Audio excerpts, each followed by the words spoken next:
Okay, great. This is this is a discussion between David Herman and Isaac Gorin. Together, we have 37 years of advertising for dentists. Maybe 35. Let's be conservative here. It's not that much. It's not like we're old. Nope. Um, we're definitely not old. We're very young. I While painted my also beard having, gray. yeah, we did that for effect purely. I've also got a Yeah. little bit going on there. This is It's actually, like it's like a look experience, really, basically. yeah. I've actually been in the sun. It's going blonde again. I'm back to my childhood. Um, okay, so we're gonna have some honest conversation about AI, um, and Oh, in particular AI in terms of new patients and in terms specifically of answering calls, being on top of new leads in a way that's basically impossible for humans. It's right. It's only AI can do that. And I wanted to start it off with this very maybe it's maybe I'm pushing it a little bit too much. New patients are choosing dentists based on speed to lead, right? And then why and what to do about it. And the what to do about it is how are you going to use AI? That's why I teed it up. But what do you feel about it? Am I being too aggressive in saying that that's how new patients are making their choices? so I mean, my feeling about this discussion is really about my default is always to move away from product centricity to not look at it from product. You're definitely approaching it from a problem perspective, but I'd like to go further and kind of push the question of patient experience. Like in my experience, and every one of us I think can resonate with this experience. You're calling a doctor's office and you can't get through, and you can't get information, you can't get resolution, you can't get what you want.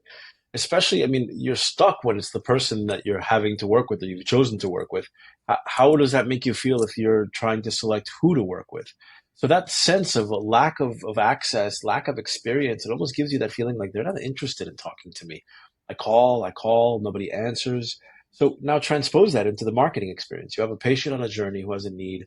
That need has gotten itself to enough of a boiling point that the patient is actually looking to resolve it in that moment. They're reaching out to that office. What's their experience like now when, again, it's a voicemail? When is this person going to call me back? I really want to get this taken care of now. Like, what should I do? So what is a patient to do in that moment, right? And that's where I think we need to kind of build the background, the context, because we're using a term of speed to lead as kind of like an industry insider term, but I want to kind of apply that to the context of patient experience, right? So I'm reaching out to an office. How different is that experience when number one I call, and sometimes I call one, two, three times. We see on our side, right, David? You can tell me. You can speak to this. We see sometimes three, four, five missed calls from the same number. Do you want to tell me that's not like an expression of frustration? Of like a person just not being like, oh my God, can you please just answer the phone? Like I almost hear them screaming on the other side of the missed call. Please answer my phone. I want to give you money to fix my teeth. Is that what, don't you want that too? Right. You know, it's kind of It's like that's what's going on. and sometimes we spin that as look how much we sold you on the landing page. They really want you, right? But it's probably more frustration than wow, this guy is the one that I need. I mean, it's definitely an interesting problem. I mean, the other thing with instead of speed to lead is what I could have said here is patients are very impatient, right? They're Right. badly named. But I just wanted to explain what speed to lead means to us. It means fixing that patient experience, right? I think is that what you meant by it? Is Yeah, fixing the it means beginning, like appreciating that if I can give a patient a nice warm welcome when they're first reaching out to me, that's already maybe 80% of the work of beginning to build trust and yeah, beginning to build relationship. I mean, you see that one of the places where I see this expressed so pronouncedly is 50% acceptance rate on treatment plan presentation. Really, most practices are presenting treatment and only getting it accepted about 50% of the time. Part of that, yeah, it might be a presentation problem. It might be an affordability problem, but it might also be a trust problem. And maybe that right. trust could have been built better if you were able to just give them a better experience from the get-go, show them a sense of professionalism. Like I reach out, there's someone there. I can get in. It's available to me. It's a smooth experience and process. Right. I get a sense this is a professional operation. You know, I'm Yeah, willing to 100%. allow myself to be, put in this person's And hands. But and yeah, I and guess guide us through sometimes what you wanted. and sometimes if we can answer the phone fast, usually because of AI. If we're answering the phone fast and we're answering the phone fast 24/7, we'll promote that on the page and say, we answer the phone 24/7. And people will go like, Right. I bet they don't. And no, we Right. do. And that makes people go, that's what I want from my dentist. I want them to interact with me very We should directly. almost get tongue in cheek in the ads, David, and just say, test us. Like I Right, dare right. you. I Yeah, dare you to it's call a me good now at 12 o'clock at night. right. But then then you speak to AI, so everybody goes like, "Ah, but it was AI." Right, I exactly. don't know. Maybe it flips back at you. But anyway, the idea here is, people are very impatient. We know that people are impatient anyway. I mean, when was the last time you bought something on Amazon and you were like, "No, no, no, send it to me in a week," right? It's like, "No, yeah, tomorrow," unless you have to pay for it, right? But Right. most people are on Prime. You can get it tomorrow. Sometimes they say I can have it there later today, and they're not charging me. I'm like, ooh, exciting, right? Everybody wants it quickly, My kids want to know how many stops away are they? right? So there's so much focus on speed, and Yeah. they want to call, somebody answers, they book an appointment. Everybody, by the way, has this story. We hear it anecdotally from front desks.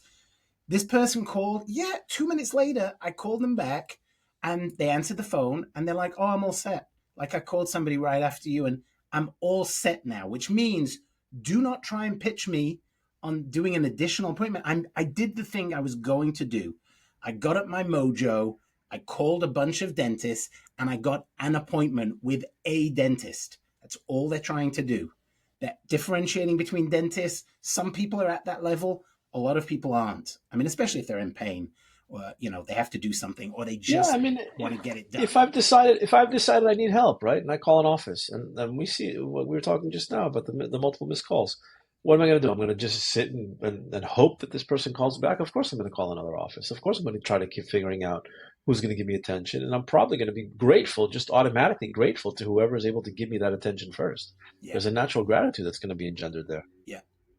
Okay. Look at some of this data though. Some of these Yeah. stats are pretty amazing. I think you dug up this first one is from Inside Sales, which is now known as Xant, XANT.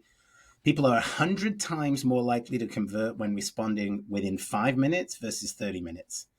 Now that at that level, by the way, I think some of our very good front desks could do that, and I think they do that. They get back to them in 5 minutes, but certainly not outside of normal office hours, and certainly Right. not 100% of the time. And Right. I would say that even within those minutes, if you give somebody 5 minutes and they're doing a dial, they could dial another three, four, five. I mean, if people don't answer the phone, they're just dialing a lot. And what we hear as well, we have to remember this is 98% of people that get through, if they're a new patient, which is all we deal with, we just generate new patients. If they hit a voicemail, they are not waiting. First of all, your voicemails, dentists, are gigantic, right? And take forever.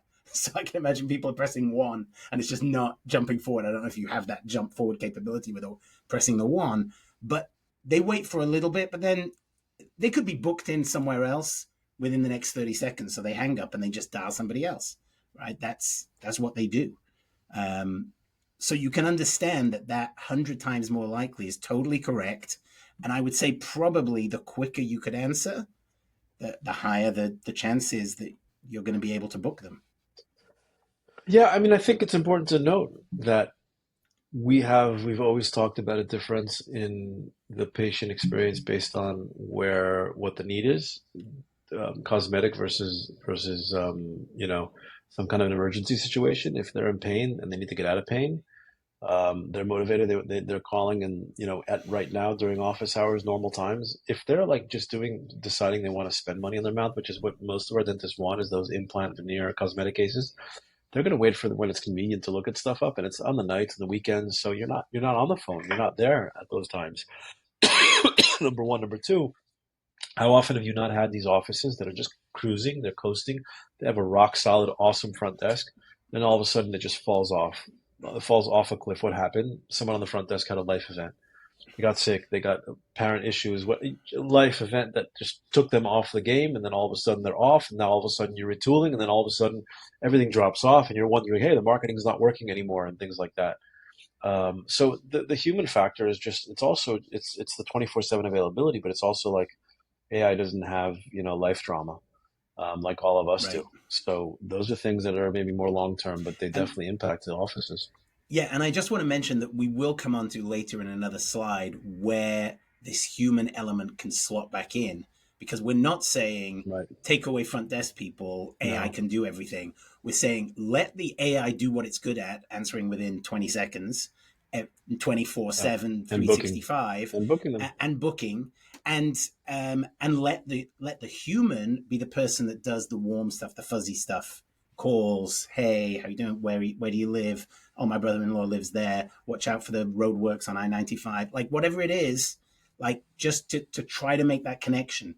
Because in the end, we always say to the front desk, you guys are not salespeople, but you are neighbors.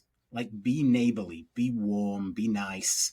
You're just people who live, you're friends who haven't met yet, basically. Um, Yeah.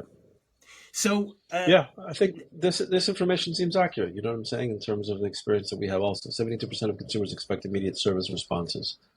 I right. mean, like you said, we're an Amazon generation. We need everything right now. Yeah.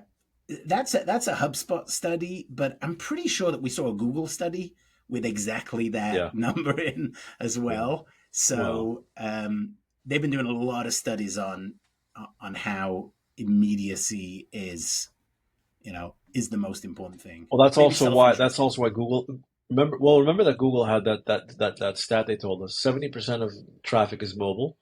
And on the mobile traffic, if your first paint full of content, if your first like kind of like section on your mobile site doesn't load within 2.9 seconds, remember you lose something like 79% of your traffic, or Yeah. 59. It was like 59% of your traffic won't They wait more won't than wait. 2.9 seconds. Yeah. They It won't won't wait wait until 3 seconds. 2.9 seconds for your website to load before they've bounced. They've left. They said, "Ah, forget it. It's too. I don't want to wait for this to load." Yeah. So it's clear they see it in user behavior. And that number we heard, I don't know, 5 years ago, 6 years ago, it's Yeah, a probably long time ago. descending Yeah, rapidly, right? It could be below two right. now. Um, all right, and then patients call multiple practices at once. Whoever answers first wins. I mean, obviously, I'm not saying every time, but a lot of the time. I Yeah, mean, and we wins is hit relative, it's but I think anecdotal. wins their attention. Wins their attention, wins a Yeah. commitment, wins a chance at that patient, that someone else might not get because they didn't get the call. Okay. Next one. So the AI gold standard, I mean, for us is within 20 seconds, you've answered the phone. When I say you, I mean your AI receptionist, who we call Shelly. She's answered. And then for form responses, we basically wait 30 seconds.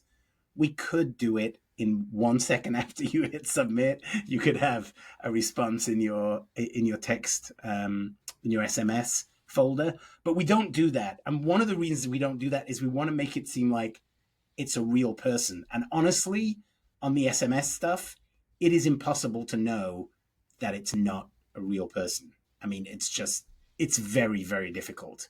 So on the phone, I think some people are completely fooled.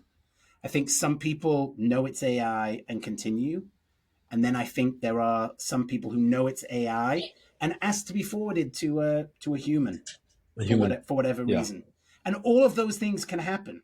It's not that this is I've a literally I yeah, I've literally heard someone on a call be like, "Hey Joe, go listen to this. I think it's AI. Look how cool this is." And like just feel like, it's really neat that they're talking to AI and getting booked by AI kind of thing.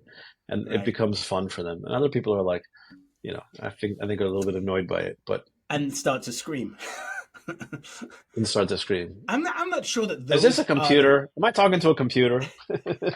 I'm not sure that these are the prime candidates as new patients for your practice if they're screaming and swearing at some poor Right. AI, chip. um, Yeah. so yeah, lots of different responses to these things, but I think mostly curiosity and sometimes just no ability to discern that this isn't a real person. Um, and certainly a lot of people like you. I heard somebody who at the end of the call, you heard them as they're going to hang up, they're like, you'll never believe this, I just made an appointment at a dentist using AI, right? And then they hang up. So you heard You heard that little Yep. bit at the end of the call. It's really nice. So, achieving 100% coverage, you're answering 24/7, 365 within 20 seconds with no failure. There's no failure Let me points. ask you. Let me ask you another question too, which I think is a pretty deep question, but I think it's pretty relevant to what we're talking about. Everyone's using AI more and more in their life, in the applications that they use typically, in their search patterns, in their searching for answers to questions, information, advice. I mean, AI is becoming so much more ubiquitous, and the adoption is so fast and great and profound.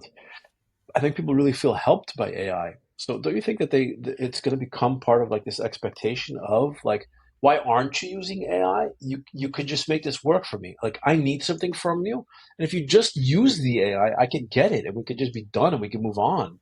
You know what I'm Right. saying? Like I almost feel like we're going to get to that place where people are going to have almost an expectation of like you're not using these tools to try to make things easier. Then really are you qualified? You know, are you advanced? Are you like there's a certain sense of technological advancement also building a sense of trust with patients. You know, when they see that you're using Right. technology. And dentists are purveyors of technology, right? They have a back room, and we try to sell that as part of the marketing. What technology do you have? What great tools do you have? They're using all sorts of advanced technology themselves. So it's almost like you need to have this because you are a medical technologist, really. Um, Yeah. Very good point. Yeah, you're printing teeth. You're printing teeth in a day. You know what I'm saying. You're doing all kinds of stuff that Digital you know simulations of what your digital smile will look simulations, like. 100%. Yeah. The digital scans, the cone beam looks, just the visualization of the mouth and trying to show, what's going on through technology. I mean, it's such a ubiquitous part of like the dental experience. Yeah. You know, it just seems silly that you shouldn't apply that to the patient experience as they're Yeah. trying to acquaint the practice. Right. That's true. Okay, so let's talk a little bit about the front desk person. This The many human armed, challenges. yeah, Yeah. many armed person with lots and lots of things going on. We actually made this chart, which is to illustrate that there are bigger priorities that the front desk has than answering the calls that come from the marketing agency. I think the marketing agency is great, right? We're a marketing agency. We realize where we sit. The dentist calls you and needs help. You go to the dentist, right? He's your employer. There's probably somebody in the chair. He's got some kind of a problem that he needs you for. That's where you're going. Existing patients want to run their card right now. I have to run out to my car. You got to run it right now. Yeah, $20,000, fine, right? You're going to run that card and leave the phone ringing. There are situations where even we will say, yeah, leave the phone. It's potential money, right? New patients are potential money. Something goes wrong with the AC's down. Who's doing that? Front desk is doing it. The dentist is busy, and if you don't fix it, nobody's going to want to stay for their appointments this afternoon. So, we just did three examples, but there's probably, we think we're like 16th in line. There's just a lack of focus because nobody can do everything at the same time. So even when people say to me, you know what we should do, and we do this sometimes, 9 to 5, we're open, send it to the front desk first, and then we kind of do a rollover. So if they don't answer it within a certain amount of time, we send it to AI. We can do that, but sometimes I feel we should just send to AI and then let AI figure out if this needs to go to the front desk. Some people just want to forward, or if it's something that AI can't handle, it's going to forward anyway. It's going to suggest, well, I can't handle that. I don't have the information for that. Let me forward. So I don't I know what you think think about I that. think that's an I mean, I think that it kind of teases at an important point. I think that everyone's knee jerk is that AI is going to take my job, and I don't think that anyone can imagine that it can take their job. I think it's really meant to be another team member that it really releases some of the pressure from some of the parts of the job that shouldn't be as Yeah. time pressured. Some of these things you can do a lot of things. You just can't do them all at the same time, all right now. The problem with the marketing leads with new patients coming into the practice is that it's extremely time pressured. There's a lot of other time pressured stuff you have to do. So you can build that relationship with the patient. You need your front desk and your team to build a relationship with the patient, You just don't want them to have that time pressure of having to drop everything and do that right now, because it's going to create, some havoc inside of the rest of the practice and other things that they need to do. If they're checking out a patient, like you said here, they're taking payments, or they're like trying to, taking a follow-up appointment, or the dentist is asking them to pull something for them immediately, or, help with someone that's in the chair, or, there's so many demands that are unpredictable and you can't really account for. So I think that's an important, thing, is to really think about the workflow, the process of how you're working with patients, and how this fits into a larger workflow. It's not meant to replace it all. It's meant to be embedded inside of a workflow to relieve some of that pressure. I think people Right. don't think about it that way. They don't realize that it's meant to make their lives that much easier. Even the front desk is the first one to get excited about this and be like, oh my gosh, is this going to take my job now? No, Right. it's going to make you successful. It's going to make you enjoy your job now. Yeah. And the interesting thing is, like, AI is very focused on the task that you give it. And the task that we give to Shelly when she answers is, your goal is really to book people in, get people to book and to commit to that time slot. And she's very good at coming back to that. She never forgets it. Humans forget what the point is all the time. And you and You know, I have one had of many conversations where it's like, squirrel, right? We're just But like you know off what? in the woods One of somewhere. the biggest surprises that I had listening to front desks. The biggest surprise is that it was often the best front desks, the most experienced front desks, that were the worst on the phone. You know Mm, why? Not because they weren't nice, not because they weren't, expert in what they were doing, and they weren't, totally knowledgeable and informative, too much because they knowledge. played dentist. Too much knowledge. They played Yeah, dentist. The goal of that call is get this patient in front of a dentist, not try to help this person diagnose what it is and then quickly refer them to a specialist, because it's probably going to need a root canal. It's probably, how many times do we hear these girls diagnosing over the phone? And it's amazing, the level of experience they have, the knowledge, the way that they're actually able to try to begin to diagnose the situations. You could tell they're brilliant, they're expert, and they have a lot of experience. But it's like, you just derailed the whole call. Like, that wasn't the point. Wasn't that the point? right. Was to get some X-rays. The point was to, like, actually see what's going on. So you can stay on course with the AI a little bit more with the humans. It's so counterintuitive, but it's such a challenge for so many of our practices, right? Yeah, They're like, no, I have the totally. best front desk in the world, 25 years with us, and all of a sudden you're like, yeah, you need an oral surgeon, you need a root canal, yeah, you need a, you know, Right. Or also trying to work out based on somebody's accent or some of the questions that they ask if this can they is the afford it? right kind of patient, right? Can they afford it? Right. I Yeah. don't think this is our kind of patient. Right. It's like, let's just get them in and, like, not commit to very much time, but let's see them and then make a decision. So Yeah. that's what we like to do. This whole point is to try to get them in front of you, where all of the power of the office that you've paid so much money for, to redecorate, to make it look beautiful, all of your staff, all of that effect gets to have some effect on the Yeah. new patient. So that's the point. Just going to some results that we've seen. So This was we awesome. Yeah. yeah we answer the phone 100% of the time, and I think we did actually go down. Remember, there was an outage. There wasn't an AWS outage, and we went down. We missed like 3 calls or something on, over all the clients that we've got. We missed like 3 calls because it was down for like 30 minutes. So we missed 3 calls. So it's true, it's not completely infallible, but we answered, out of 100 calls, we booked 30 appointments on average. By the way, and because you know the person that I'm talking about, but we had a 61% booking rate for one particular dentist over a particular period of time, with a very special offer that he had. People just wanted it, Yeah. right? Once they Yeah. want it, you're going to get higher numbers than that. Do I have some lower? I think I definitely Yeah. have some lower, especially Yeah. when it's a tough area. If we're told to not book people that have Medicaid, for instance, it's hard sometimes to keep the Medicaid people out, depending on the area, depending on the offer, depending on the procedure that you're talking about. So sometimes it can be lower, sometimes it can be higher, but we at least have the numbers. So when we have a Yeah. 60% No, close it's rate, we can push that a little bit more. Let's do more of that. the important thing is that this 30% is an average, and there's much higher numbers in there as well. I've seen, like you've showed me. What's most kind of impressive to me about this whole thing is that in every one of those numbers, they outperform the front desk on that Yeah. first call, on the Yes. booking rate. So regardless of what the rate is, if it's 50% booking rate, if it's 60, 61%, in every one of those situations, the AI outperformed the front desk.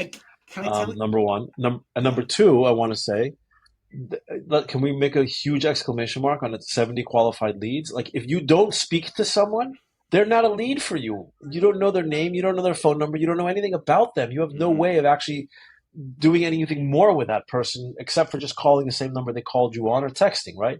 Here in this situation, you might actually, like you wrote, you get the reason for the calling, email, phone number, and you've also started them off on a positive experience. They might not be ready to book on that first call because they want to, think about things or figure out the best time or talk to a partner or whatever it is, or work out their work schedule and figure out when the real openings are based on the information you gave them.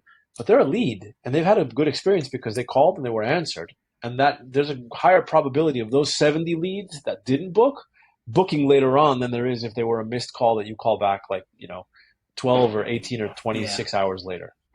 Yeah, 100%. And you just see as well, 100 calls come in, and now the front desk job, right, to be human is call 30 people that already agreed to come in for an appointment and greet them, right? Welcome them, give a little bit of a discount, find out a little bit about them. Where do they live near you, they live somewhere far. Tell them how much time you think it'll take them at the time they're coming. Like whatever it is, you can be warm with 30 people. You don't have to chase them. They won't say, who is this on the phone? Like they'll know because they've already been booked. They've already received a notification by text saying, you're coming in at this point to this office. You'll get a call from somebody, so they're prepared for it. So this is a much nicer call than just calling randomly and hoping that you get hold of somebody who's maybe a missed call. Um, and then with the 70 qualified leads, you're right, you've just got so much ammunition in there. You know their name, right? So hard for people to call back when there's just a missed call, and your line is, hi, I'm calling from Dr. Phillips' office, and Yeah. we You got a called? missed call from there. Yeah. And they're like, well, this is a house with like 7 people who live here, so I'm sorry, I Right. don't know. Or they've Or forgotten who are already. you? I called you when? Right. You know what I'm saying? Like, Happens who? so often. So everybody hates that. So if you get somebody who calls, and and you're going to get some people in here. Let's be fair. Some people that you're never going to call back again because they're gonna unqualify themselves. So I say 70 qualified leads. They could qualify themselves as the wrong kind of person. They could say, I'm on a fixed income. I have Medicaid. So you're like, you know what? If you're going to call those people, maybe to be nice and give them advice to where they should go, which would be a nice thing to do. You get brownie points for that, but they're at the bottom of the list for callbacks. Let's just say that. Um, so Yeah. yeah, so I think that's right. Zero missed opportunities. It's just a no-brainer. But it actually, what we find as well is the greatest success here is when the humans, right, get involved with the AI here and go, oh, now I'm called for. I need to seal the deal on that person showing Yep. up, because people don't show up for AI. They show up for, Sandra on the front desk because Sandra was lovely. They're showing up to say hi to Sandra. Looking forward to seeing you on Friday at 10 a.m.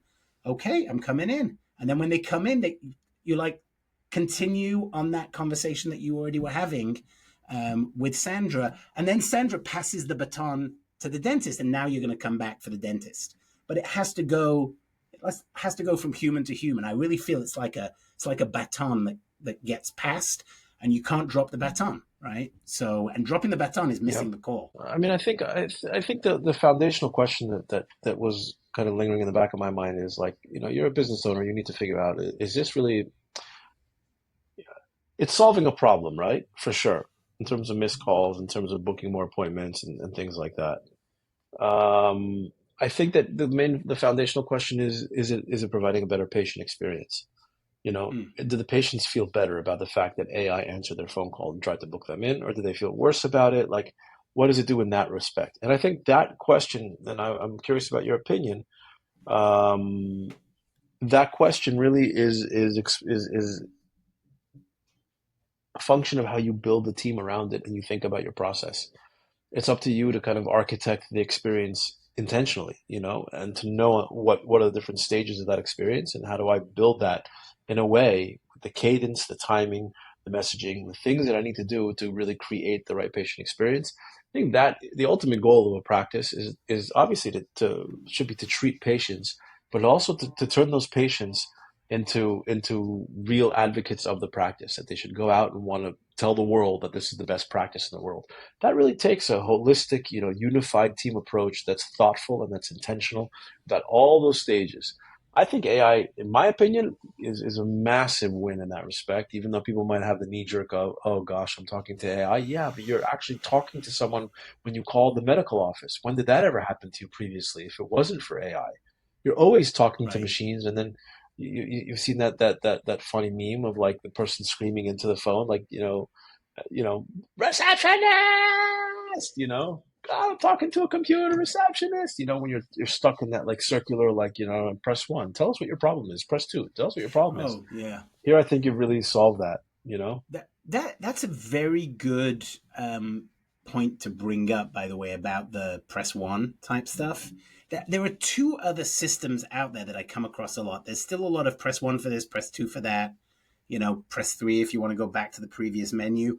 Everybody hates that, right? That's the worst. We would rather have, somebody from a call center in the Philippines answering the phone than that, right? We want to speak to a human rather than press buttons. There's another version of like low level I guess, which is it's like voice registration software somehow. Banks have it a lot. I think I had it with Chase once. I called Chase and I'm like, yeah, I'd like to speak to somebody in the mortgage department. And it's like, I'm sorry, I could not tell what you said. Please repeat it. It's like, whoa, if you don't Exactly. understand when I'm speaking English at a normal volume what I'm saying, that is so annoying. It's like bad AI. There's a lot of that still out there. There are a lot of companies that installed that Yeah. company wide, and Chase is not, it cannot move that quickly with so many lines and so many different, possibilities for how the call goes. They're probably working on it, and it's going to get better probably within the next 12 months. But they are stuck. But this is not. This is the latest and greatest. Like what we're using now. One of our engineers actually who works on the AI voice piece actually put together AI voice systems for Reddit, right? So Reddit has a call line that he's actually been involved in, and the Reddit engineers who are no slowpokes, they're impressed by what he's doing because it's so good, right, compared to what they had in the past. So it's like this is really, top level technology. It's not just, yesterday's recycled, voice recognition Yeah. software. Yep. Yeah. I Oh, appreciate that. you know That's what? true. One other thing that we should talk about as well is that answering the phone is not the only function of the AI system. So there are Right. other moving parts. So answering incoming calls, in a way, is the easiest thing to do, right? Because these are Yeah. calls are always our best leads, right? We always want if they're calling, probably you've got a chance to book them. You're going to have a face to face interaction when somebody fills in a form or they have a chat online when they're a little bit at a distance from you, those are harder to follow up on. They're certainly also a little mind numbing for the front desk if there's a high volume of them. I think this is where results on Facebook are often like this, where you're like, yes, you have 300 leads, right? In one day, right? It's like $4 per lead. It's like, wow, that's amazing. I have 300 leads. But now you have 300 leads, right? So it's kind of scary. It's like, well, who's going to go through all the leads? How can we prioritize these? So the way that AI works is it can very quickly send SMSs. It can very quickly make outbound calls as well to see if those, is the phone number valid? Does it ring? Does it go to a voicemail with kind of a standard um, response like, please leave a message after the tone, or is it a human that's actually recorded their own voice message? So it's maybe somebody's personal line. So we can find out all of this information, and that's kind of the other side of this is working those tougher leads as well, and that's kind of all built in. And honestly, is really in development. I think so. Do you have any Yeah. thoughts on that side of things, the non-incoming leads?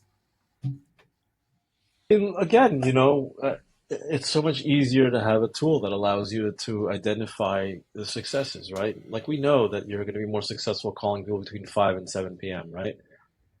If you want to call them back, if you Yeah, want to do the outbound calling. Well, good luck finding a human that's entire job is to only make calls during 5 to 7 p.m. right. You know what I'm saying? And like just during those 2 hours. So just the flexibility you have with AI, it just allows you to really architect whatever you want it to do. On the outbound side, on the multiple touch side, on the messaging side, on the tonality side, text messaging together with calling and having it be work in unison. Like you really think about it, it's really that automation is really designed for this for right now because people also sometimes just need the reminders. We're also Yeah, bombarded by so many things distracting us at every moment. It's a benefit to me when someone reminds me about stuff that I want to do anyway. They called the office, right? That's Let's not forget that. Like people get stuck on I have to keep texting them, I have to keep calling them. Well, the reason why you're texting and calling them is because they called you first. The yeah, reason they called you first is because they needed something from you. Why are you assuming that because this is annoying for you, it's not helpful for them? yeah. They started it. They started Right. it. That's great. Yeah, totally. Yeah. That's my thought. Yeah. I think we realize as well we're so at the beginning of finding out how the soft skills here can really help. Somebody asked me the other Yeah. day if we could do a Canadian dentist actually said to me, "Can we do a British voice? Because we feel like a British voice is really like ups the level of our company." And I formerly had a British accent when I was from there. You must have Um, loved that request. and now I've adapted. But it was really interesting as well because they're Canada and they're part of the Commonwealth as well. I was like, really, like you guys want a British accent? Like that's kind of an upmarket thing now.